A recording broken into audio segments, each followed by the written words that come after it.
nag-comment kasi siya o nagpalabas siya ng statement na yung Pope natin ay mukhang ano daw, mukhang Satanas.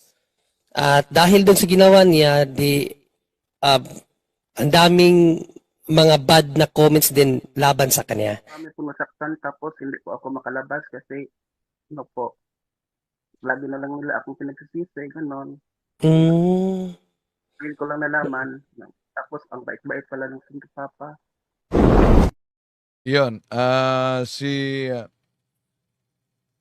Jonel Laplana, matapos siya nag-post na sinabing satanista daw mukha si Pope Leo XIV. Hello mga guys, ako dahil si Junel B. Ito, Laplana, Cebuano ito.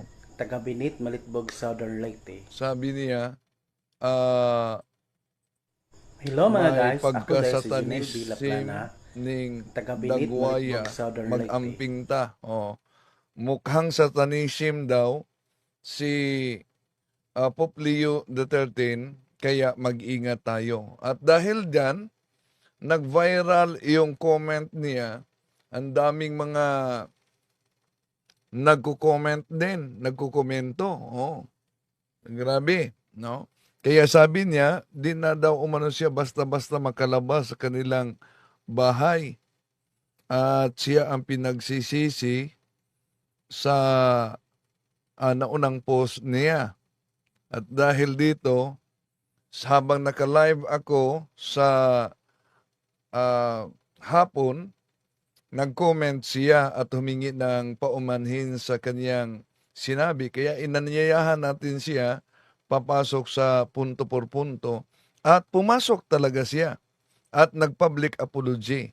Di lang yan, matapos nag-public apology, may mga katanungan siya. At napakaganda yung katanungan niya. Nanganganib na iwanan itong Seventh-day Adventist. Sa mahabang panahon mga kapatid, alam niyo ba, isang propaganda ng Seventh-day Adventist na pinaniniwalaan nila ang sariling kasinungalingan na ang Papa ay Vicarius Filii. Pero alam niyo ba, nagsusuwaga na. May Seventh-day Adventist evangelist na nagsabing hindi opisyal na aral ng Seventh-day Adventist na Vicarius Filii ang Papa. As Seventh-day Adventists, we traditionally believe that when Revelation 13:18 says, "Count the number of the beast, for it is the number of a man, and his number is 666," that this man represents the Pope, and the number of his name is Vicarius Filii Dei, or Vicar of the Son of God. Well, in this two-part series, you're going to see that this man is not the Pope, and his name is not Vicarius Filii Dei. Si SDA yan, nilinaw ang mali nila na matagal ng propaganda. At ito'y tatalakayin natin mga kapatid dahil sa pagkakataon na ito, mismo SDA ay nabutata sa kapwa SDA. Yun talaga ang sinabi natin. Kapag kasinungalingan, lilitaw talaga ano ang katotohanan. Samahan niyo ako. Kasinungalingan, pag palaging inulit-ulit ay magmukha talaga ang katotohanan para sa ating mga kapatid na kulang ang kaalaman. Ang pagkadaya ay maranasan sa iba't ibang paraan. Pero napakasakit pag madaya tayo sa pananampalataya dahil nanganib pati ang ating kaluluwa. Viva Cristo Rey! Pro Dio et Ecclesia! Kumusta sa lahat nating mga kapatid na sumusubaybay sa ating live streaming? At inanyayahan natin, huwag kalimutan para sa mga taga-subaybay at sa mga bago pa lang na bilang suporta, pindutin ang like sa ating live. At kung bago ka lang, huwag kalimutang mag-subscribe at pindutin ang bell button para updated kayo mag-comment at i-share ninyo. Lalo na itong isyong ito na sa mahabang panahon, ito'y propaganda at maraming mga inosenteng Katoliko ang natangay ng Seventh-day Adventist. No? Dahil sa kanilang propaganda na ang Santo Papa daw, Vicarius Filii ang opisyal na title. So, dahil viral yung comment ni Jonel Laplana. So, yon pumasok talaga siya at nag-public apology. Pero bago dyan, acknowledge muna natin ang mga suking taga-subaybay natin. Si ah, Papa Inok, si Gibons, Papa Inok mabuhay, mapagpalang buhay sa lahat. Si Richard Ejuk, si Papa Inok, Serik, Efrain Udtuhan, si kapatid na Margie Saligan, si Richard Ejuk, I'm Catholic, Margie Saligan, si Mary Manato, si Josephine Maluyo, Mary Manato, si Sis Reggie Rosima, Happy Life Vlog, at sa lahat nating mga kapatid na sumusubaybay ngayon, Pedro Daguhoy, si Juicy Aclaris, good evening po, huwag silang maghuhusga, hindi sila perpekto. Pedro Daguhoy, I'm Catholic. Tingnan natin sa pananampalataya at katuwiran sa si kapatid na Arturo Pagatpatan diyan sa Ghana, Africa, yung kakapatid. Si Bibi Mine Cabuiva sa CDO. Si kapatid na Brad Calix, silo kapatid, mayroon din siyang channel. Siya yung dating pastor na yumakap sa simbahan Katoliko. Suportahan natin din ang kanyang channel, mga kapatid. Si kapatid na maganda, marami kayong matutunan kay Brad Calix, no? Si kapatid na Delphine Rabago, si Binharmin Parba dyan sa Quezon City, no? At sa lahat ng mga taga-subaybay, si Alan Formentera, si Beatriz Lianggaw, si Pedro Daguhoy, wala pong raffle ngayon, si Alan Formentera, si Calbron, si LV Like, si Mary Ann Joke, si Mario Comelia diyan sa Gordon Isabela, si Domingo Nakar, at sa lahat nating mga kapatid na sumusubaybay sa ating live streaming. Okay, di na natin pa tatagalin pa, mga kapatid. Kung maalala ninyo, nag-public apology si Janelle Laplana.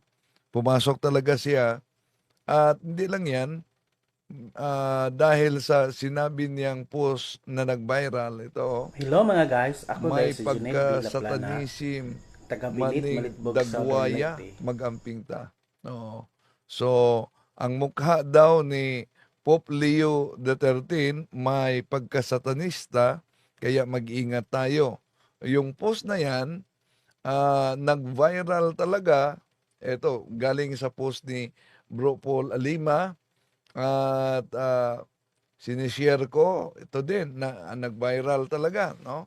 Daming mga reaksyon din sa kanyang pahayag. So, to iba't ibang mga reaksyon. Kaya ang sabi niya na di na daw umano siya basta-basta makalabas sa kanilang bahay. Pinagsisi siya sa komento niya, no? So, ang daming mga nagko-comment talaga dito sa post niya. Kaya si Junel ay nag-public apology. Yan. pumasok sa punto por punto. Nag-comment kasi siya o nagpalabas siya ng statement na yung Pope natin ay mukhang ano daw, mukhang satanas. At dahil doon sa ginawa niya, ah, ang daming mga bad na comments din laban sa kanya. Kami po nasaktan tapos hindi po ako makalabas kasi ano po, lagi na lang nila akong pinagsisisi, ganon. Mm. Feel ko lang nalaman. Tapos ang bait-bait pala ng Santo Papa.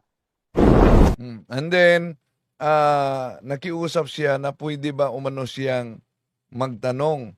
No? Kaya pinagbigyan ni Bro Genre na magtanong siya kaugnay sa pananampalatayang Katoliko dahil siya ay Seventh-day Adventist. Pero sincero naman talaga siya sa kanyang mga katanungan. Pakinggan ninyo. At makita mo na inosente si Bro Junel. No? Makita ninyo dito. May pumasok sa atin, Seventh-day Adventist, kung maalala ninyo, si Bro Junel, Hello mga guys, ako nasa linya na kanina pa yon. Binit Malitbog sa Sandali. Junel Belza ito, bro. La Plana. La Plana, okay, so Ikuha niyo. Kung Sige. maalala ninyo, siya yung kauna-unahang nagiging viral yung comment niya na ang mukha ng Santo Papa ay mukhang satanista. No? siya ba yun? So, daming mga nag-react. So, Kaya nga. ngayon, nag-live ako kanina, sabi niya na humingi siyang paumanhin sa kaniyang sinabi. At sabi ko, pasok ka sa punto por punto. Yun, kanina pa yan. Okay, sige. I-kokos nyo. Yes, Brother Junel, good evening, bro. Una po sa lahat, gusto ko pong humingi ng tawad po sa inyo, mga Katoliko. Pag nga sinabi ko po, pastor sa ako nagsisisi sa aking mga ginawa. At dahil doon sa ginawa mo, bro, maraming nag-fire back sa iyo, no, na mga Catholic. So, in behalf of them, pasensya din, bro, no. Siyempre, bugso ng pinalabas mong pinainit mo na issue. Siyempre, mahal namin yung Santo Papa namin. So, marami talagang nagalit sa iyo noon at marami ding nagbigay sa iyo ng masamang sinabi. So, humihingi din ako ng pasensya para sa kanila, no? Kung nasaktan ka man, pasensya din, kapatid. Ito po. Pwede po ba magtanong? Sige po, sige. Bro, itanong lang natin, sandali lang bro. Pwede pong itanong lang, bakit siya nag-apologize? Anong nangyari ba? Nangyari kasi, Brother Angel, nakabisaya kasi yung post niya. Nung time na nahalal si Pope Leo XIV, nag-comment kasi siya o nagpalabas siya ng statement na yung Pope natin ay mukhang, ano daw, mukhang satanas. At dahil doon sa ginawa niya, ang daming mga bad na comments din laban sa kanya. So yun ang hinihingi niya yung pasensya or sorry ngayon dahil doon sa ginawa niya, Brother Angel. Yes, brother, kaya ba nag-sorry kayo dahil dun sa maraming nasaktan? O nalaman nyo ang ano pa yung mas malalim na dahilan po doon? Marami po nasaktan tapos hindi po ako makalabas kasi ano po, lagi na lang nila akong pinagsisisi, ganon. Feel ko lang nalaman. Tapos ang bait-bait pala ng Santo Papa. Okay, bro. So next time, bro, mag-ingat ka sa mga, lalo na sa social media, bro, dahil unang-una mayroon tayong batas about diyan, no? Yung mga libel case. So mag-ingat ka kasi pwede mong ikakulong 'yan. Dapat pag naglalabas ka ng statement sa social media, dapat yung wala kang naapakang tao para hindi hindi ka malagay sa alanganin. Tulad niyan, ngayon, hirap kang lumabas kasi kasi bro, may mga din talaga, may mga Katoliko na hindi namin makontrol yung kanilang damdamin. Hindi namin kontrol ang lahat ng Katoliko, bro. No? May mga Katoliko talaga na kapag binalasudas mo, mga balasubas din yan. Marami din ganyan. So, hindi namin sila control. No? Maigi ang ginawa mo. Ngayon, pag nakita nila, at least kita paano mahupa mo yung mga galit nila. No? So next time, mag-ingat ka. Kahit na magkaiba tayo ng pananampalataya, huwag tayong magpersonalan. No? Huwag nating personalin ang bawat isa. Po. Mm-mm. At sa Biblia rin, bro, sa Bible nga, Ecclesiasticus 7:29 nga, bro, Junri. Sige, Delikado yan. Para biblical para mas Ecclesiastes ano natin. 7:29. Utos, yung mga pari ng Diyos, hindi mo pwedeng anuhin. Ecclesiastes. Ecclesiastico, tingnan nga natin. Ecclesiastico. Okay. Ecclesiastico 37? 7:29. 7:29. Okay. Ito ang ating mababasa. Igalang mo ang Panginoon ng buong puso at igalang mo ang kanyang mga pari. Ayan, napakalinaw yan. Tapos, awit 105:15. Biblical po yan, no? Delikado Awit ka 105:15, awit 105:15. 15. Ito naman ang sinasabi sa awit 105:15. Ang sabi ng Diyos, di dapat apihin ang kaniyang hinirang. Ang mga propetang mga lingkod niya ay hindi dapat saktan. Sa panahon ngayon, kapatid, no, ang pinakahuling propeta natin si Apostol si John the Baptist, and then si Jesus Christ. And then si Jesus Christ, binigay niya yung pagkapropeta niya, lahat ng mga turo, no, hanggang sa kay San Juan, kung ano yung mangyayari sa future, sa kaparian. Sila na yung mga propeta ngayon, hanggang ngayon, kay Pope Francis. Kasi, tandaan po natin, no, wala naman sa kasaysayan na may connection sa apostol, sa mga apostol, kundi si Apostol Pope Francis at Pope Leo XIV ngayon. Kasaysayan, walang connection ng ibang miyembro po ng ibang leader ng ibang protestante. Walang connection, sila, tayo lang. So sila yung mga propeta ngayong panahon na to. So bawal mo silang saktan. At ano ba kapag sinaktan mo sila, anong kasalanan yon? 21:20 bro ng Catechism of the Catholic Church, 21:20. Napakadelikado yan. Paglapastangan sa mga kaparian, lalo na yung mga Santo Papa, biblically po, no? Sa lang mga nakikinig. Hindi lang dahil maraming nasaktan, kundi ang Diyos nasasaktan. Ang Diyos mismo. 20. Saan ba dito? Ito ba? Ayun, ito. Alright, so ito ang ating mababasa. It always harbors doubt about His love. Tama ba to? Sacrilege consists in profaning of treating unworthily the sacraments and other liturgical actions as well as persons, things or places consecrated to God. Yan. So, ang sacrilege kasi, grave sin yan. Malaking kasalanan. Hindi man kayo naniniwala sa mortal sin, malaking kasalanan pa rin yan. Consecrated to God. Persons, treating unworthy. Ibig sabihin yun, paglalapastangan sa mga consecrated to God. So, there are ordained priests. They are consecrated to God, mga pari po. So, it's really, ang dami nga yung mga ibang sekta. Wala silang idea. Biblically, bawal nga isaktan ng mga pari. Lalo na yung pananalita natin ganun, sabihin mo sila na satanis, hindi lang naman ng tao makakalaban mo doon, ang Diyos. Babigyan lang kita ng konting information to educate you, kapatid. At tingnan mo talaga sa apostolic succession ng kasaysayan, kapatid, walang iba kundi ang ating Pope Leo XIV. 267 popes from Apostol Pedro talaga. Kasaysayan na, tingnan mo yan sa list of popes. At yung connection na yan, walang iba kundi ang Roman Catholic Church. At ang mga apostol na yan, nasa mga Roman Catholic Church sa simbahan talaga, ang mga labi nila. Nasa simbahan talang Katoliko, wala sa ibang sekta. So, doon pa lang makikita natin, from the Bible until now, connected ang mga apostol natin, bawal daw nasaktan o kahit anumang paninira sa kanila. So, I just want to educate you po, brother, no?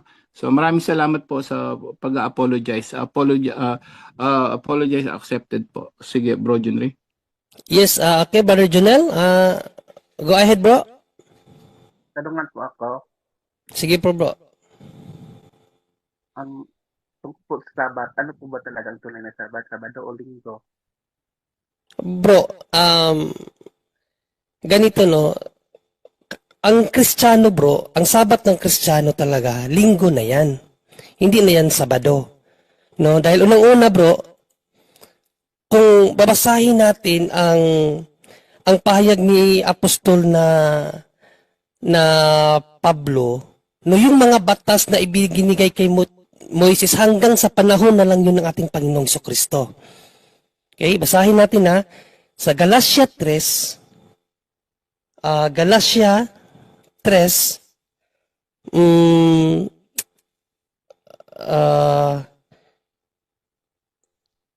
19, no? Sa Galatia 3:19 kapatid, ito ang sinabi ni Apostol na Pablo. Kung ganoon, ano ang silbi ng kautusan? Idinagdag ito upang maipakita kung ano ang paglabag at may bisa ito hanggang dumating ang anak ng pinangakuan. Hanggang kailan lang daw dumating hanggang kailan lang daw ang bisa ng kautusan kapatid? Hanggang anak na pinangakuan. hanggang dumating ang anak ng pinangakuan, ibig sabihin si Panginoong Jesucristo. So yung mga kautusan na ibinigay kay Moses, hanggang sa panahon na lang yun ng ating Panginoong Jesucristo. Kaya nga dito sa Gawa 13:38-39, sinabi ni Apostol na Pablo ni San Lucas sa kanyang sulat sa Acts of the Apostles, sabi dito, kaya maging hayag nawa sa inyo, mga kapatid, na sa pamamagitan ng taong ito'y ibinabalita sa inyo ang kapatawaran ng mga kasalanan. At sa pamamagitan niya, ang bawat nananampalataya ay naaring ganap sa lahat ng mga bagay, na sa mga ito'y hindi kayo aariing ganap sa mga pamamagitan ng kautusan ni Moises. Wala nang kaganapan sa kautusan ni Moises. Bakit? Hanggang doon na lang yun sa dumating ang ating Panginoong Jesucristo. Sabi ni San Pablo, ang kautusan, may bisa lang hanggang sa dumating ang anak na pinangakuan, ibig sabihin sa ating Panginoong Jesucristo. Kaya sa Hebrews 4:8-9, nagsabi si Pablo ng isa pang araw. No? In Hebrew 4:8, ang sinabi ng Apostol na Pablo ito, sapagkat kung ibinigay sa kanila ni Josue ang kapahingahan, ay hindi sana niya sasalitain pagkatapos ang ibang araw. So si St. Paul may binabanggit na ibang araw. No? Sa 9, may natitira pa ngang isang pamamahingang sabat ukol sa bayan ng Diyos. So mayroon pa daw natitira na pamamahingang sabat. Ano yung natitirang pamamahingang sabat? Kung babalikan natin sa 8, ibang araw. So hindi yan Sabado bro, kasi ang Sabado, hindi yan ibang araw. Kung Sabado pa yan, dapat sinabi dyan, parehas na araw. No, sa English dyan, other day, hindi the same day. Ano ang other day? Babasahin natin sa King James Version to. Sa King James Version dito, ang sabi ganito, for if Jesus had given them rest, then would he not afterward have spoken of another day? So merong another day para sa natitirang Sabat. No, para sa natitirang remnant rest or natitirang Sabat, mayroong another day. Tanong ko sa iyo kapatid, ano ang another day ng Saturday? Sige, sagutin mo. Ito. Ha? Ito po. Linggo. Kaya nga dito sa Acts 20 verse 7, napakalinaw, anong araw naggagather ang mga apostol? O, basahin natin doon sa King James Version muna. Ano sabi sa King James Version? And upon the first day of the week, when the disciples came together to break bread. Okay? First day of the week. Sa the Living Bible kapatid, on Sunday, we gathered for communion service. Anong araw sila nagagather for communion service kapatid? Sunday. Why Sunday? Bakit Sunday? Kung babalikan mo ang sinabi ng Apostol na Pablo sa Galatia 3:19, magandang balita, ang kautusan na dumating galing kay Moises, may bisa na lang hanggang sa pagdating ng ating Panginoong Jesucristo. So, after kay Panginoong Jesucristo, wala na bisa yung Sabado. Wala nang bisa yun. Yes, Brother Wendell. Mag-share audio ko. Sige bro. Di ko Sige. share audio. Ayun. Ate Ed, Ano ito na, natin ito na. yung okay na, sige. Oh, pwede na. Dahil may gusto akong sandali. Okay na ba? Wala ka pang plinig, bro. Wala pa kami marinig. Sandali lang. Nagkamali yata. Document, share audio. Ito pala. Okay. So, ito. Okay. Para sa katanungan sa ating kapatid, may gusto akong parinig yung mismong pastor niya. Bakit?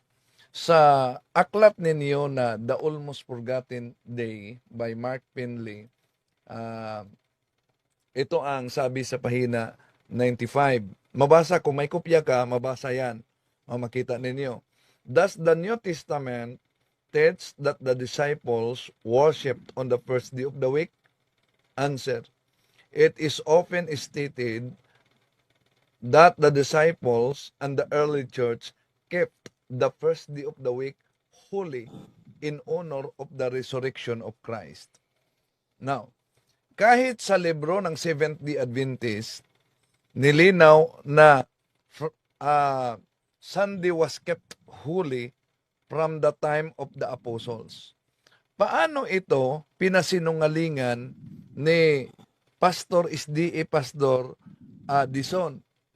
Di daw umano totoong mabasa ang ginagamit ko na aklat sa SDA. Ito, pakinggan ninyo ha. Ito pa, isa pang tampered ni Talibong. Sabi ni Talibong, si Mark Finley daw, ang siya pong may sulat nito. Okay?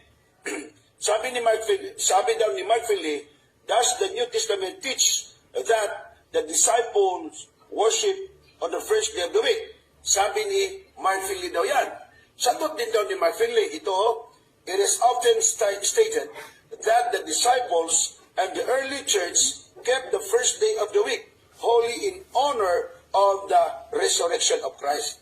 Na mga kapatid, napansin niyo po ba na yung ginawa ni Talibong, ang honor niya mga kapatid, dalawang N. Talibong, ang honor do, isa lang. Dalawang Nakita niyo N daw. yung publish niya mga kapatid, pinakita niya.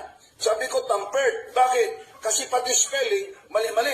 Ang ginawa ni Talibong ngayon, ipinakita niya talaga yung mas malaki. At ipinakita na nga ni Talibong, kapatid, ito na yung buo. Oh, pero mapansin mo dito sa magazine ni Talibong, nagawa-gawa niya lang. Bakit? Sabi niya, page 95 yan.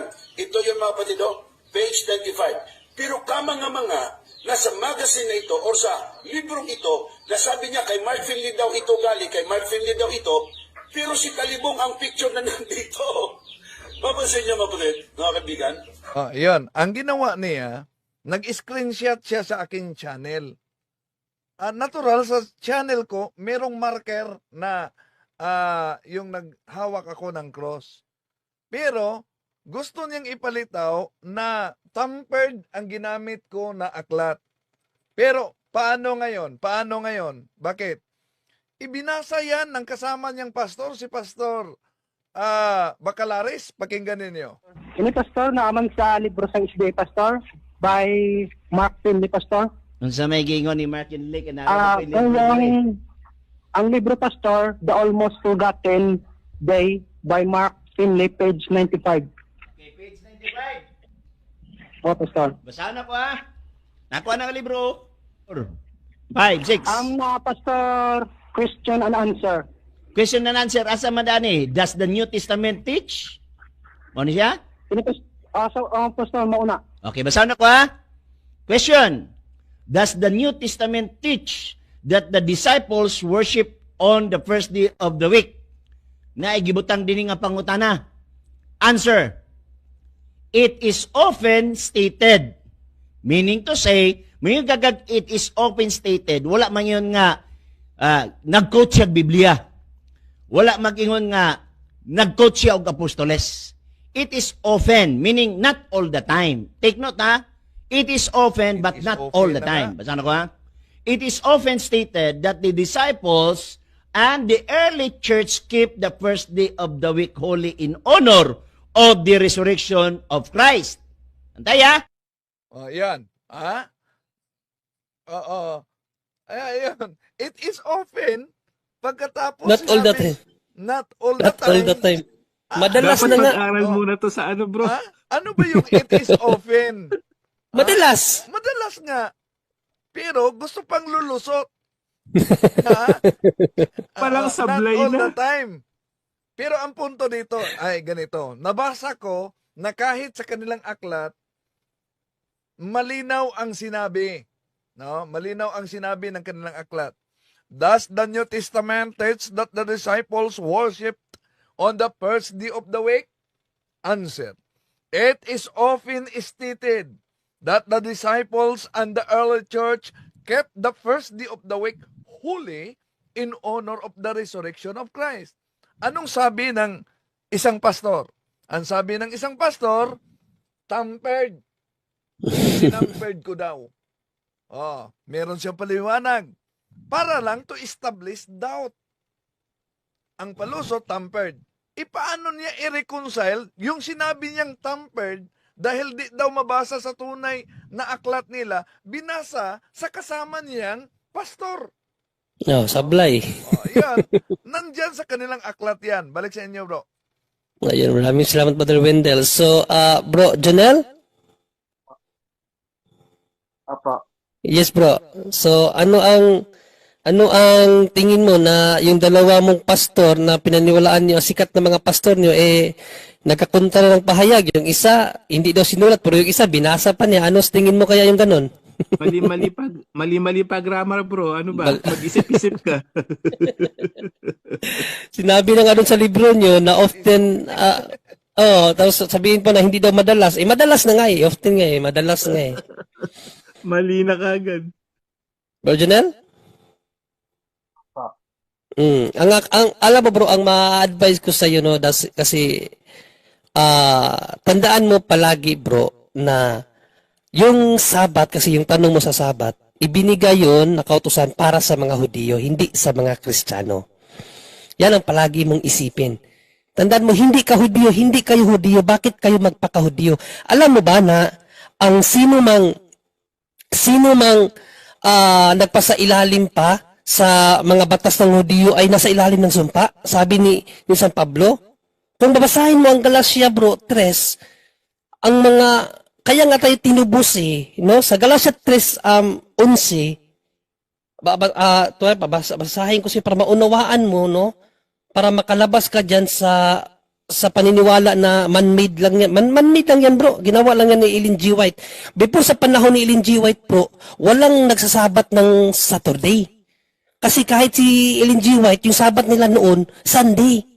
Nung nag-aral na sila ng Biblia, nakita nila yung Sabado, saka pa lang sila nagsabado.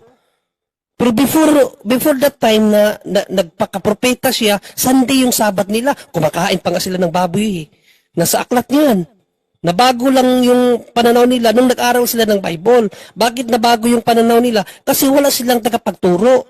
Mahirap mag-aral ng Bible na walang tagapagturo. No, kasi kung babasahin mo sa Biblia, si Panginoong Hesus nagpadala ng tagapagturo ang simbahan, 'di ba? Sa Mateo 28:18 hanggang 20, sinabi niya, "Humayo kayo sa lahat ng mga tao, turuan niyo sila." So may tagapagturo.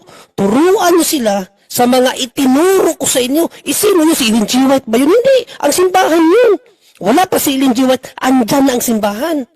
At sino ang namumuno sa simbahan? Mga kaparian. Kaya nga may Santo Papa ang sinabihan nun, mga pari. Apostol Pablo, pari, hindi niya alam. Bakit hindi niya alam? Sa unang Pedro 2:9, mga pari ang magpahayag ng kahangahangang ginawa ng Diyos. So, basahin nilang muna natin tong unang Pedro 2:9. Wala pa si Ellen G. White, kapatid. Andyan ang mga kaparian. Basahin natin to. Ngunit kayo ay isang lahing pinili, mga maharlikang pari. Ano daw? Mga lahing pinili ang mga maharlikang pari.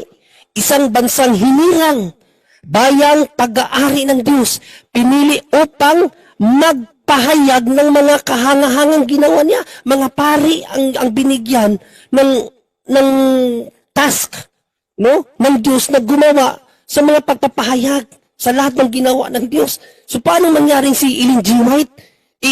Simple nga, pinagbawalan niya ang mga babae na mangaral eh. Pwede magkatikais, pero hindi pwede mamuno. No, sa unang Timoteo 2:11, ang mga babae pinagbawalan yan. Unang Korinto 14:36, pinagbabawalan ng mga babae. 2 talata sa Bible, pinagbabawalan ng mga babae mamuno. Pwede Ibigay mo, mag-preach. bro. Pero hindi Ibigay mo, pwede hindi mamuno. niya alam yan. Hindi O niya sige, alam. bigay natin sa unang Korinto 14 muna. Unang Korinto 14, para makita mo kapatid, no? 1 Corinthians 14:36, pinagbabawalan ng mga babae. Hindi yan binabasa sa inyo, kapatid. Tinatago yan sa inyo. Sa 35 pala. O, dito sa 35. Kung mayroon silang nais malaman, magtanong sila sa kanilang asawa pagdating nila sa bahay, sapagkat kahiya-hiya magsalita ang babae sa loob ng iglesia. Tapos sa inyo, pinamumunuan pa kayo. O sa unang Timoteo. Sa unang Timoteo, aral din ng Bible eh. Nakakapagtaka ngayon sa inyo eh. No? Sa Bible, bawal ang babae. Pero sa inyo, siya pa ang founder. Ang mga babae ay dapat matuto ng tahimik at nagpapasakop. Hindi ko pinapayagan ang mga babae na magturo o mamuno sa mga lalaki, kundi dapat silang manahimik. Bakit sa inyo kapatid babae ang founder niyo? Di ba hindi ba nakapagtataka yan? Nakapagtataka yan. Diyan pa lang sa founder pa lang wala na, laglag na ang iglesia niyo. Diyan pa lang Brad matakot John ka Ray. na kamo. Yes bro, bro Wendell. Brad Angel, hindi lang yan.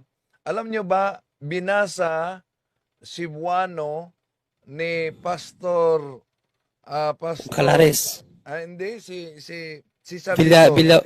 Yung Addison.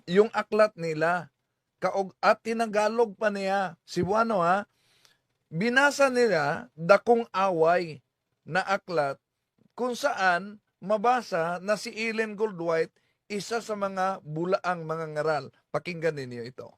Ito. Dito sa libro ni Ellen White na Ang Dakong Away o The Great Controversy, sa Cebuano itong pagkasabi. Gitagna kini ni Jesus sa kasayuran nga ang isyu bahin sa tagna sa nahimong labing dako nga pagsuta alang kanila sa katapusan mga adlaw. Og manggula ang daghang mga bakakon nga manalagna, false prophets, og magapasalaag sa kadaghanan, Matthew 24:11. Alang sa dugang nga pagpasanto, gihatag sa Dios kini nga mga pulong ngadto kang Juan, nga hinigugma dili ninyo tuuhan ang tanang espiritu. Apan sulayi ninyo ang mga espiritu kung iya ba kini sa Dios. Kay daghang bakakon nga manalagna namang manungha sa kalibutan. Unuan 4:1. Hinoon lakip na si Ellen White. Alright, i-translate natin sa Tagalog ha. Hinulaan ito ni Kristo Jesus sa kalaman tungkol sa bagay ito sa kanyang hula na pagsabi na ito ay isa sa pinakamalaking dapat alamin na sa huling mga araw magsilabas ang mga bulaang mga propeta at kanilang linlangin ang karamihan. Matthew 24:11. Para sa karagdagan ng pagpapaunawa o pagpapaintindi, binigay ng Diyos sa kay Juan ang nangasalitang ito na hinigugma, na iniibig. Huwag ninyong paniwalaan ang lahat ng espiritu, kundi subukin ninyo ang mga espiritu. Ito ba ay sa Diyos? Sapagkat maraming mga bulaang mga propita na magsipaglabas sa sanglibotang ito. Unuan 4:1. Kalakip niya ni si Ellen White. Nako, nasa aklat nila yan. Sino daw ang bulaang propita? Nasa aklat nila, kalakip na si Ellen White. Dito sa libro ni Ellen White na Ang Dakong Away o The Great Controversy. Alright, i-translate natin sa Tagalog ha. Hinulaan ito ni Kristo Jesus sa kalaman tungkol sa bagay ito sa kanyang hula na pagsabi na ito ay isa sa pinakamalaking dapat alamin na sa huling mga araw magsilabas ang mga bulaang mga propita at kanilang linlangin ang karamihan. Matthew 24:11. Para sa karagdagan ng pagpapaunawa o pagpapaintindi, binigay ng Diyos sa kay Juan ang nangasalitang ito, na hinigugma, na iniibig. Huwag ninyong paniwalaan ang lahat ng espiritu, kundi subukin ninyo ang mga espiritu. Ito ba ay sa Diyos? Sapagkat maraming mga bulaang mga propita na magsipaglabas sa sanglibutan ito. Unuan 4:1. Kalakip niya ani si Ellen White. Nako, nasa aklat nila yan. Sapagkat maraming mga bulaang mga propita na magsipaglabas sa sanglibutan ito. Unuan 4:1. Kalakip niya ani si Ellen White. Kalakip niya ani si Ellen White.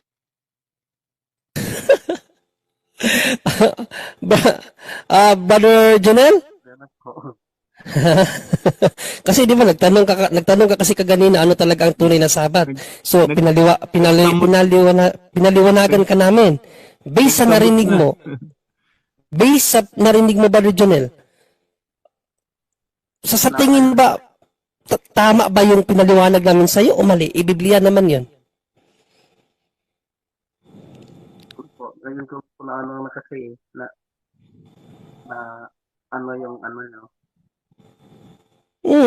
Kasi kapatid, no, sabi ko nga kaganina bro, no, sa aral ni San Pablo bro, yung mga nagpatuloy pa sa paniniwala ng mga Hudiyo nasa ilalim ng sumpa, no? Nasa ilalim ng sumpa. Kung babasahin natin sa 3:11 ba yun? Sa 3:11 no, ng Galacia, ito ang ating mababasa, no? Malinaw na walang taong pinapawalang sala sa paningin ng Diyos sa pamamagitan ng kautusan. Malinaw yan ha? Walang taong pinawalang sala sa paningin ng Diyos sa pamamagitan ng kautusan. Ngayon kung kayo, puro pa rin kayo nagdidepende sa kautusan ni Moises, ibig sabihin hindi kayo pinawalang sala. No? Sapagkat sinasabi ng kasulatan, ang itinuturing ng Diyos na matuwid sa pamamagitan ng pananampalataya ay mabubuhay. So sa pananampalataya na tayo ng Panginoong Jesucristo mabubuhay, hindi na sa pamamagitan ng kautusan na ibinigay kay Moises. O patuloy natin, ang kautusan ay hindi nakabatay sa pananampalataya. So magkaiba ang pananampalataya natin sa Panginoong Jesucristo bro, sa kautusan na ibinigay kay Moises. Sapagkat sinasabi ng kasulatan, ang tumutupad sa lahat ng itinatakda ng kautusan ay mabubuhay sa pamamagitan ng mga ito. Ibig sabihin, kung pinipilit nyo yung kautusan ni Moises, dapat lahat ng kautusan ni Moises, sundin nyo, ipuros patay doon eh. May malabag ka lang na isang batas ni Moises, papatayin ka. Kasi nga, ang lahat ng tumutupad sa itinatakda ng kautusan ay mabubuhay sa pamamagitan ng mga ito. Ibig sabihin, under kayo sa curse. Under sa curse. O sa 13, basahin natin. Tinubos tayo ni Kristo mula sa sumpa ng kautusan. The reason why Christ died on the cross, dahil sa sumpa ng kautusan na yan. Nang siya ay isinumpa para sa atin sapagkat nasusulat, isinumpa ang bawat binibitay sa punong kahoy. Ibig sabihin, instead na yung tao ang bibitayin sa krus, inako ni Panginoong Jesucristo. Lahat ng tao na sumusunod sa mga kautusan, no? Dapat ipako sa cross, pero sa Panginoong Jesucristo ang gumawa niyan. Bakit? Ginawa ito ni Kristo upang ang mga pagpapalang ipinangako ng Diyos kay Abraham ay makamtan din ng mga hintil. Tayo, mga hintil tayo. Mamaya, babasahin natin ano yung pangako na yan. Sa pamamagitan ni Kristo Jesus at sa pamamagitan ng pananalig ay matanggap natin ang Espiritong ipinangako ng Diyos. No? So, napakalinaw dito na mayroong pagpapalang ipinangako kay Abraham na makamtan din ng mga hintil. Tayo, mga hintil tayo. Kung ibabalik natin ito sa 8, sabi dito, o sa 7 muna, kung gayon, sa 6, tulad ng nangyari kay Abraham, sumampalataya siya sa Diyos at dahil ito siya itinuring ng Diyos na matuwid. Sa paanong si Abraham ay itinuring na matuwid ng Diyos? Sa pananampalataya, no? Tandaan natin, mas nauna si Abraham kay Moises. Wala pang mga batas dito, sumampalataya siya, itinuring siyang matuwid. Okay? Kung gayon, maliwanag na ang mga nananalig sa Diyos ang mga tunay na anak ni Abraham, hindi pala mga Hudiyo. Yung mga nananalig, yung mga nanampalataya sa Diyos, ang mga tunay na anak ni Abraham, hindi yung mga sumusunod sa utos ni Moises. Bago pa ito mangyari, ay ipinahayag na ng kasulatan na mapawawalang sala ng Diyos ang mga hintil sa pamamagitan ng pananampalataya, kapatid, hindi sa kautusan ni Moises. No? Ang magandang balitang ito ay ipinahayag na kay Abraham sa pamamagitan mo'y pagpapalain ang lahat ng mga bansa. Napakalinaw dyan. Pawawalang sala ng Diyos ang mga hintil sa pamamagitan ng pananampalataya. No? Papawawalang sala ng Diyos ang mga hintil tayo, hindi tayo mga Hudiyo, sa pamamagitan ng pananampalataya. Kabaliktaran yan sa sinabi sa 11. Sa 11, walang taong pinapawalang sala sa paningin ng Diyos sa pamamagitan ng kautusan. Magkaiba yan. Kung ang paniniwala mo, ikaw na hintil, hindi Hudiyo, nandun ka nagdidepende sa kautusan, hindi ka ipapawalang sala ng Diyos. Paano ka maliligtas? Diba? Napakalinaw dito sa 6 hanggang 8 na yung mga sumampalataya kay Abraham sa 7, kung gayon maliwanag na ang mga nananalig sa Diyos ang tunay na mga anak ni Abraham. Napakalinaw yan.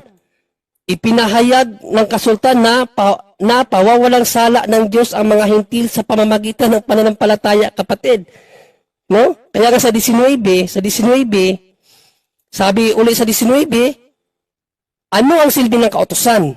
Idinagdag ito upang maipakita kung ano ang paglabag. Yan lang ang kadahilanan bakit may mga kautusan doon sa panahon ni Moises.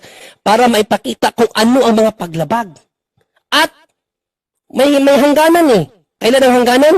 At may bisa ito hanggang sa dumating ang anak ng pinangakuan. Hanggang doon lang pala sa Panginoon, kay Panginoon Jesucristo. Bakit pinagpapatuloy pa ni Ellen G. White? Tapos sinunod yun naman. Di ba? Bakit niya pa sinunod yun? Hanggang doon lang yun sa panahon ni Panginoon Jesucristo. Kasi nga, lahat ng mga sumusunod doon, kapatid, lahat ng mga sumusunod doon sa utos na yun, under sa curse. Kasi kung babasahin natin sa Old Testament, ang hindi sumunod sa batas ng Diyos na ibinigay kay Moises, under sa curse, papatayin, bibitayin.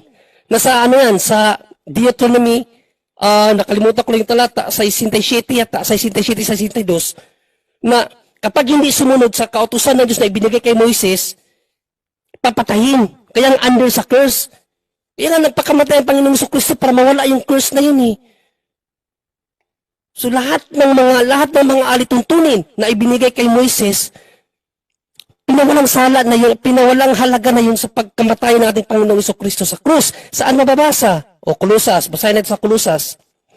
Kolosas 2, 16-17. 16-17, basahin natin ha. Anong sinabi ni San Pablo dito? Kaya't, wag na kayong magpapasakop, no? Wag na daw magpapasakop pa, address to sa mga Kristiyano. Kaya't wag na kayong magpapasakop pa sa anumang alituntunin tungkol. Wag na daw magpapasakop sa alinmang alituntunin. Anong mga alituntunin? Tungkol sa pagkain, di ba? Sa mga Hudyo, daming bawal baboy, bawal pasayan, bawal lahat. Sabi ni St. Paul, wag na magpapasakop sa mga alituntunin na yan. Ano pa? Inumin. Wag na magpaalipin sa mga ganyang uri ng utos. Tungkol sa mga kapistahan. Ito pa, sa bagong buwan o sa araw ng pamamahinga. Huwag na raw magpasakop sa araw ng pamamahinga eh. Huwag nang magpasakop sa anumang alituntunin. Bakit? Sa mga Hudiyo lang yan. Mga Kristiyano na tayo. Anong sinabi sa 17? Ang mga ito'y anyo lamang ng mga bagay na darating, ngunit si Kristo ang katuparan ng lahat na ito. Bakit niya pa sinusunod yung bro? Dumating na yung katuparan. Diba? Anyo lang pala yun eh. Anino lang yun. Anino lang yun ng darating. Dumating na yung katuparan. Bakit doon pa kayo eh? Anino lang yun. Nakuha mo? Diba? Kaya nga, sa panahon ng ating Panginoong Jesucristo, anong sinabi natin Panginoong Jesucristo sa kanyang mga alagad? Turuan mo sila. So, sabaga, may pinapaturo ang ating Panginoong Jesucristo na hindi katuruan ng mga Hudiyo. So nakita niyo mga kapatid na napaka-inosente talaga ni Bro Junel, no? At inaniyahan pa natin siya na magtanong Dahil di natin masisisi yung mga natangay sa Seventh-day Adventist, lalo na sa kanilang propaganda na ang Santo Papa ay ang katuparan sa 666. Pero ito na nagsusuwagan ang aral ng Seventh-day Adventist dahil merong sinabi, sandali muna, may nagsabi dito, mahina daw audio. Kumusta signal ko? Paki-comment mga kapatid. Mahina ba yung audio? Sabi ni Orlando Pabreke, mahina daw ang audio. Okay. So, matagal na panahon, sinabi ng mga okay naman, sabi ni LV Gaik, si Eduardo, okay lang, signal mo. Okay, salamat po. Okay lang, Bro Windel. Okay, maraming salamat. No? Matagal na talaga na propaganda ng Seventh-day Adventist. Imagine, naniniwala sila sa sarili nilang kasinungalingan. Bakit? Paulit-ulit nilang inilabas sa propaganda na sa papal tiara nakalagay daw umano ang 666.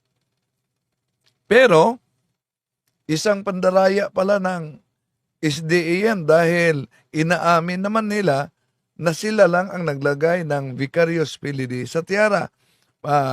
Anong ba ang kanilang ginagamit na talata dyan? Ang Pahayag, Revelation chapter 13 verse 18. Ito. Ito'y may karunungan. Ang may pagkaunawa ay bilangin ang bilang na hayop sapagkat siyang bilang ng isang tao at ang kanyang bilang ay 666. So, ang may karanungan talaga, ang may pagkakaunawa. So, ang sinabi diyan, may karunungan, hindi yung may kamangmangana, may karunungan. At ito'y ilalapat nila sa 66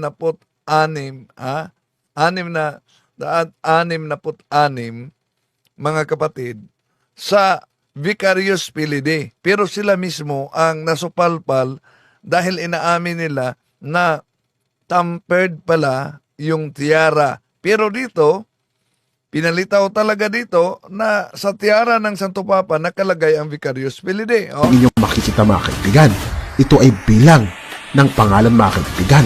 So bilang ng pangalan. Pero yung kanilang computation, hindi pangalan naman yon. Kundi ang kanilang computation, kanila talagang iginiit na yon ay official title ng Santo Papa na hindi naman Vicarious Christi o Vicar of Christ ang title ng Papa. Hayop na tumutotal sa 666 at sabi niya dito mga kaibigan ay bilang ng pangalan ng tao na so yan. At sinabi dito, hanapin natin ha. Ito, nandyan umano sa tiara ng Papa.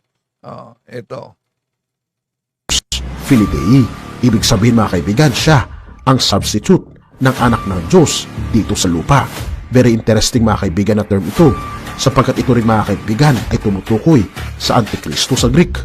Nang ibig sabihin mga kaibigan ay substitute for Christ. So ibig sabihin mga kaibigan ng Vicarious Filii ay Antichrist. So ito mga kaibigan ay makikita natin sa salitang Grego. At ating balikan mga kaibigan ang verse sa Revelation 13 verse 18. Dito'y may karunungan, ang may pagkaunawa ay bilangin ang bilang ng hayop. Kailangan natin bilangin mga kaibigan ang bilang ng pangalan ng hayop mga kaibigan. Kung inyong makikita sa Roma, makikita natin doon na ang mga clock nila mga kaibigan ay hindi mga numero ang nakalagay doon, kundi mga Roman numerals. Ito mga kaibigan, ang pagkakasulat ng mga Latin mga kaibigan ng numero sa lugar ng Roma. At kung mapapansin nyo mga kaibigan dito, ang salitang museum, imbes na U ang ilagay, ay V mga kaibigan ang kanilang nilalagay. Kasi walang U mga kaibigan sa Latin, kundi ang inilalagay nila ay V Kaya kung ating mapapansin mga kaibigan, nung tayo ay elementarya, naalala ko pa na ang mga numero mga kaibigan ng Roman numerals ay ang I ay 1, ang L ay 50, ang D ay 500, habang ang C mga kaibigan ay 100, habang ang X naman mga kaibigan ay 10. Ating makikita mga kaibigan ang salitang Vicarious Filii.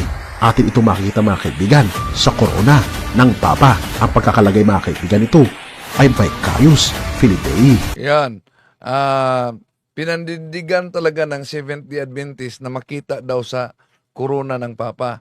Pero kung maalala ninyo, nauna namang sinabi ng Seventh-day Adventist pastor si Sardison, yung napublish sa kanilang ministry magazine, na tampered pala ang tiara na nilagyang Vicarious Filii sa artist ng SDA. Balikan muna natin ha. May isang evangelist pumunta sa Roma, sa Vatican. Nakita nila doon yung tiara, yung korona ng Pope. Yun ang kanyang narration batay sa paliwanag niya sa lathala ng kanilang ministry magazine. Kaya dito pa lang pinaniniwalaan na ng Seventh-day Adventist mga kapatid ang si kapatid na Junel Laplana. Hello po kapatid, welcome po. Okay, sa susunod bukas pwede ka makapasok ha. Okay. Pakinggan mo ito kapatid, dahil sa matagal na panahon ito ang propaganda na sa tiara ng Santo Papa nakalagay daw ang Vicarious Filii. Pero ayon naman sa pastor ninyo ay inaamin dito tampered lang ang paglagay ng Vicarious Filii sa tiara. Sino ang nagawa? Artist ng SDA. At sa korona ng Pope, pinicturan niya ito. Ang picture bit-bit niya pa uwi. Nakita ng isa sa mga artists. Ang ginawa ng artist, doon sa korona ng Pope, tiara ang tawag, ang ginawa niya, nilagyan niya ng Vicarious Filii para lang ma-illustrate. Wala doon sa tiara. Pero dinagdagan niya ng word na Vicarious Filii. So napansin niyo mga kapatid, wala doon sa tiara. Pero dinagdagan, ibalik muna natin yung dito na sabi niya nandyan sa tiara daw. Nagsusuwagan dito ang mga Seventh-day Adventist. Ito. Makikita mga kaibigan sa korona ng Papa. Ang pagkakalagay mga kaibigan ito ay Vicarious Filii. Ating babalikan mga kaibigan. So nakalagay daw umano Vicarious Filii. So balik natin ang paliwanag dito ni Pastor Cesar de So ng SDA. May isang evangelist pumunta sa Roma, sa Vatican.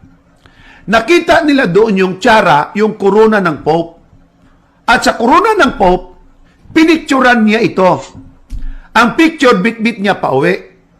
Nakita ng isa sa mga artists.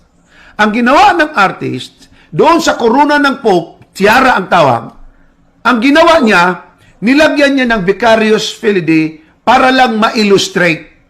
Wala doon sa tiara. Pero dinagdagan niya ng word na Vicarious Filii.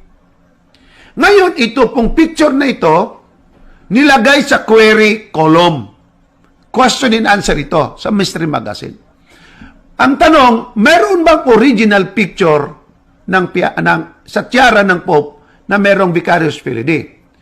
Ang sagot po ng Ministry Magazine, meron ipinadala na ang term na ginamit nga nila ay dubious picture of tiara. So ito ay pag-amin sa pastor ng Seventh-day Adventist na nilagyan lang talaga ng artist ng SDA ng Vicarious Filii. Bakit dubious, kapatid?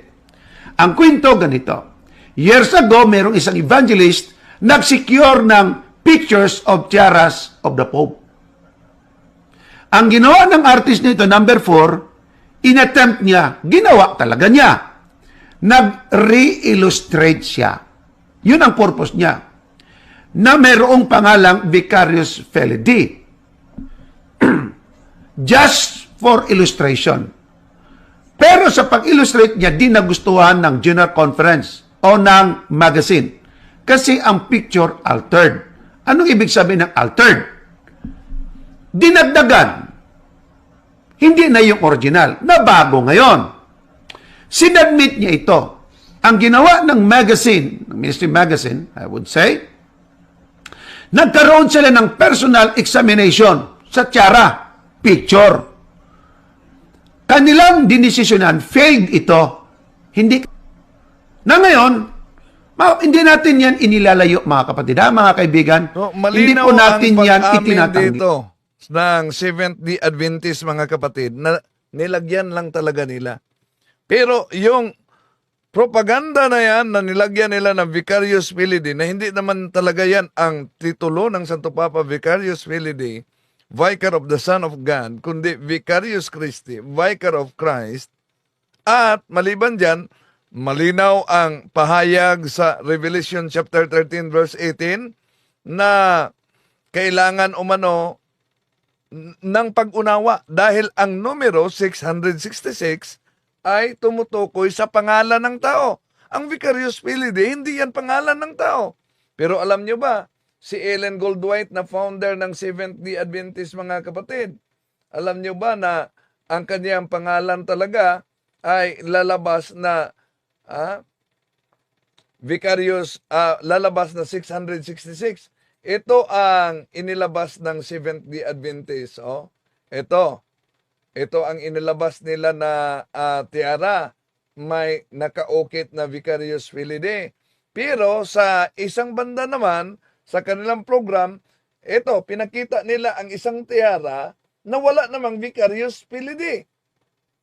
Oh. So, pangalan ng tao. Sino po bang pangalan ng tao kung Roman numerals ang total, mga kapatid? O, tingnan nyo si Ellen Goldwhite.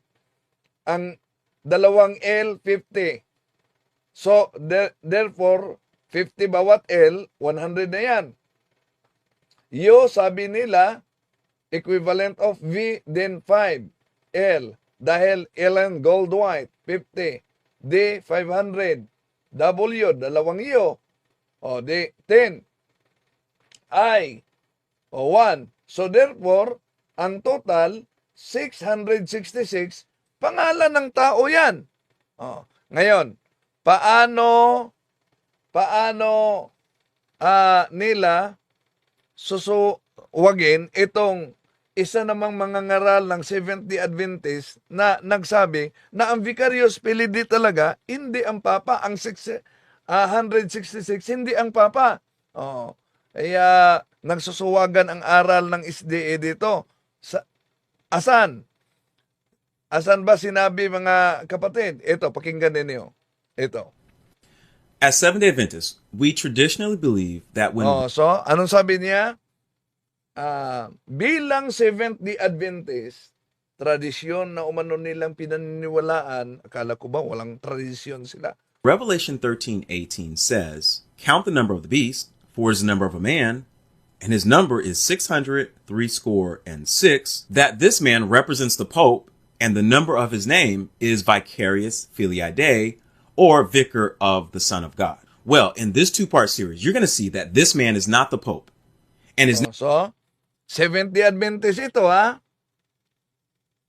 Ang taong ito sa Revelation chapter 13 verse 18, hindi daw ang Papa. name is not Vicarious At ang kanyang pangalan, hindi Vicarious Filii. Filii Dei. Sa Seventh-day Adventist ito, Adventist Watch. I remember the first time that I learned of the phrase Vicarious Filii Dei.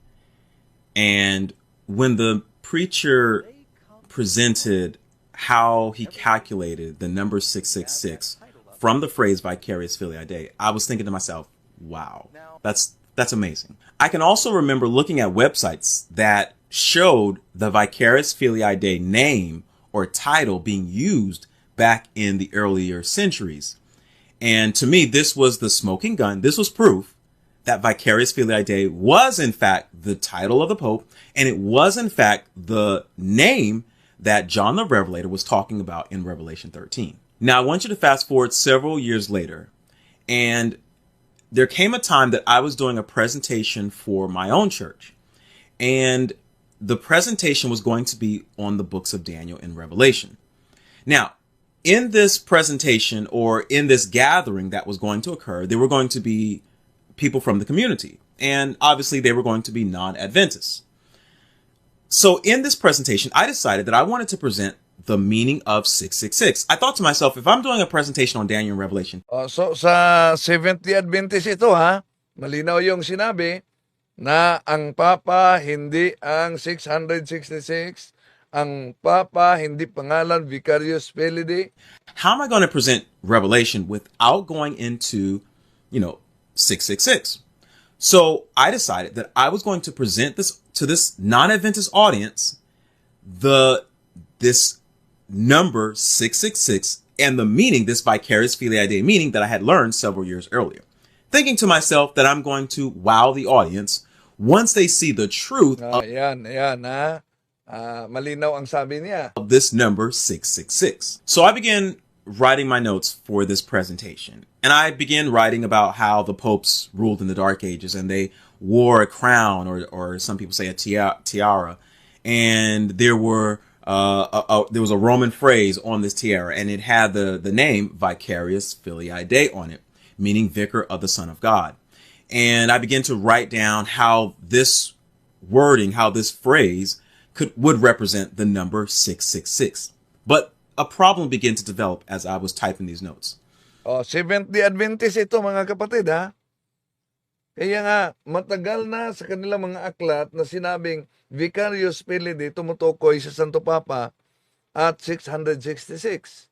Ngunit itong evangelist ng Seventh-day Adventist din nagsabi na ang Revelation chapter 13 verse 18, hindi ito patungkol sa Santo Papa at hindi ito pangalan na Vicarius Filii. However I typed them out, something seemed wrong. As I'm writing my notes, I just couldn't finish the notes. In other words, every time I would write my notes, I would have to keep on deleting them because every time I would write it, it just didn't seem right. Not only did it not seem right, it didn't seem believable. I acted as if I was sitting in the audience listening to myself, and I'm thinking to myself, I wouldn't believe myself if I was presenting this. How would somebody, a non-Adventist sitting in an audience, believe me? And as I sat there just contemplating Vicarious Filii Dei as the meaning of 666, I realized there's 6 reasons why Vicarious Filii Dei cannot be the meaning of 666. Yan. Siya mismo na nag-aral ha, Seventh-day Adventist mga kapatid, na ano daw umano ang batayan na ang Vicarious Filii Dei ay hindi ito ang 666 that John is referring to in na tinutukoy ni San Juan. Revelation 13. Una, malinaw naman kung gamitin natin ang common sense, although common sense is not common to everyone. Ang pagkasulat, the book of Revelation was written in Greek. Sa Griego yan. So, ngayon, kung Griego, remember, Bible must be interpreted according to the context in which it emerged.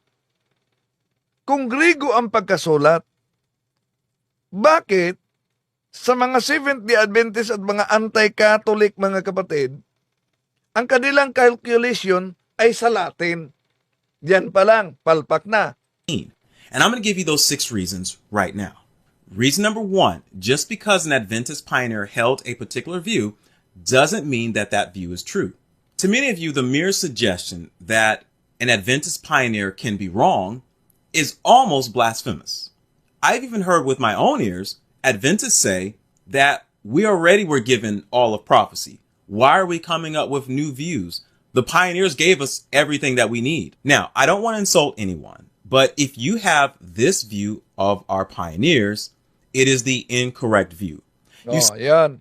Sa mga nauna sa kanila na nagtuturo na ang Vicarious Filii Dei, siyang katuparan sa 666 sa Revelation, mali. See, revisionist history would suggest that our pioneers spoke in one voice, that they agreed upon everything, that they laid out all of our prophetic truths on one table and everything lined up perfectly. Ladies and gentlemen, our pioneers disagreed on an array of things, from righteousness by faith to the daily sacrifice to the 10 horns to Daniel 11, the interpretation of Daniel 11.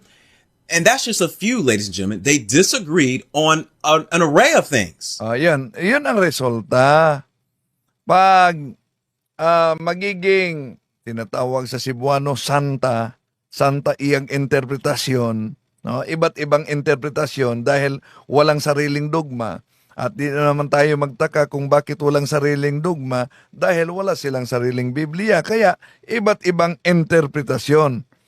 Nagsimula ang Seventh-day Adventist, alam nyo, araw na linggo ang kanilang day of rest noon. Ngunit, sa pagtakbo ng panahon, abay, pinalitan ng Saturday. Nagsimula noon sila si Ellen Goldwhite at James White, kumakain pa ng karning baboy. Pero sa takbo ng panahon, abay, ipinagbabawal na nila. Yon. Basta walang sariling Biblia, nakibasa lang at interpretasyon, yon ang resulta. Ito, Sabadista ito, Seventh-day Adventist ito, malinaw ang sinabi niya mga mahal na kapatid, no? Na siya mismo ay nangaral at nag-aral talaga at ito ang kaniyang nadiskubre.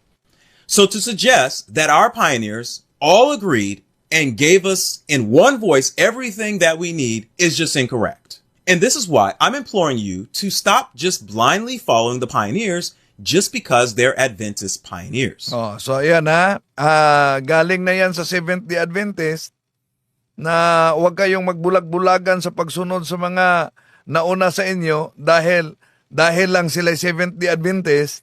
Now, I believe Stephen Haskell, A.T. Jones, E.J. Wagner, Joseph Bates, Uriah Smith, and James White, to name a few. Ayan, mga pioneers ng Seventh-day Adventist yan.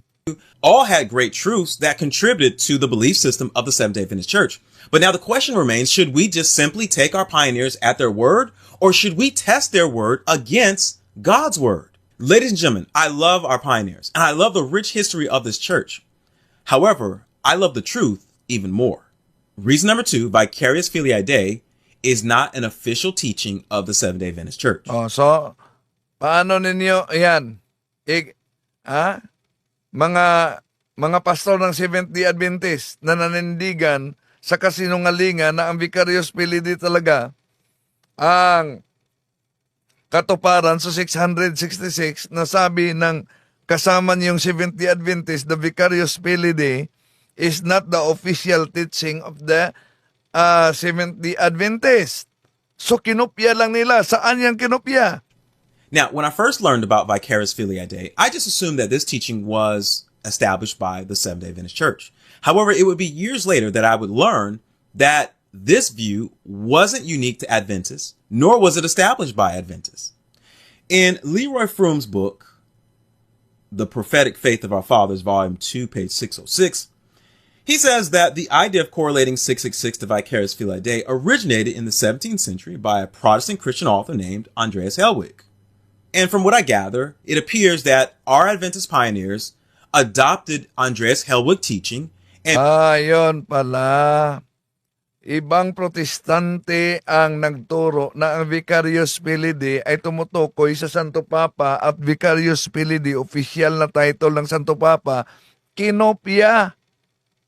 Sa paaralan pa yan, kapiing, abay, bawal yan. Okay. Kinopya ng mga SDE pioneers. At kinopya naman ng mga pastors ngayon. Pero ito, isang Seventh-day Adventist na evangelist, mali daw na ang 666 ay ang Papa sa pamamagitan ng Vicarious Filii Dei. made it part of the Adventist tradition. Now, even though our church has taken other doctrines from other churches, Here we need to be careful because vicarious filiae Dei wasn't held by the majority of Protestants in the Dark Ages. It was more so held by Andreas Hellwig and maybe a few others at his time. But just the mere fact that this is not from another denomination and it wasn't widely believed in the Dark Ages, here we must tread lightly and we must examine this teaching thoroughly. Reason number 3, the popes no longer use the vicarious filiae Dei title. Yan. Sabi ng Seventh-day Adventist na ito, vicarious filiae Dei is no longer the Pope's title. Alaka, dito pa lang mga kapatid, butata na ang mga SDA. Nandyan, mismo, SDA mismo ang nagpahayag. Ano daw? Now, this may seem very basic to you, but at its core, vicarious filiae Dei title is supposed to identify the beast system that is to rule the world at the end of time. But it seems strange, ladies and gentlemen, because now the system or that title that's supposed to identify the system is no longer being used. And so now, how are we identifying a system by the title when that title no longer exists? Ayan. Logical yan na tanong mga kapatid. Kaya isip-isip naman kayo. Sabadista, Seventh-day Adventist ang nagsabi dyan. Kaya, una, dito pa lang mga kapatid, sa matagal na nilang paninira sa simbahang Katoliko, nagsusuwaga na sila at inaamin na tampered pala yung tiara na ipinakita nila na may nakatatak na vicarious filiae Dei. Kaya kapatid na Jonel Laplana, no, na pansin nyo, narinig mo ito mismong pahayag ng Seventh-day Adventist at yung mga aklat na binasa na ating pinakita kanina at binasa ng pastor na Seventh-day Adventist na si Ellen Goldwhite ay isa sa mga bulaang propeta. Iwan ko bakit nakasulat diyan. No? Dahil ang yung ibang mga Seventh-day Adventist, mga kapatid, para lang makalusot, sinasabi nila na hindi naman yan aming aklat. Anong hindi amin? Inaamin na nga ng pastor ninyo. Oh. Inaamin, binasa na, isinalin pa sa Tagalog. Kaya mga kapatid, atin lang sinagot itong matagal na propaganda nila dahil ang daming mga inusinting Katoliko din ang natangay sa ganitong oring propaganda. Bakit? Alam nyo naman, ang kasinungalingan, pag ito'y palaging inulit-ulit, magmukha talagang parang katotohanan, lalo sa ating mga kapatid na kulang ang kaalaman. Di po natin layunin, nasaktan ang damdamin, at dito lang ako mga kapatid dahil magbalik na naman ako sa radio station para sa monitoring sa eleksyon. Maraming salamat po sa inyong pagsubaybay. Hanggang muli. Bye.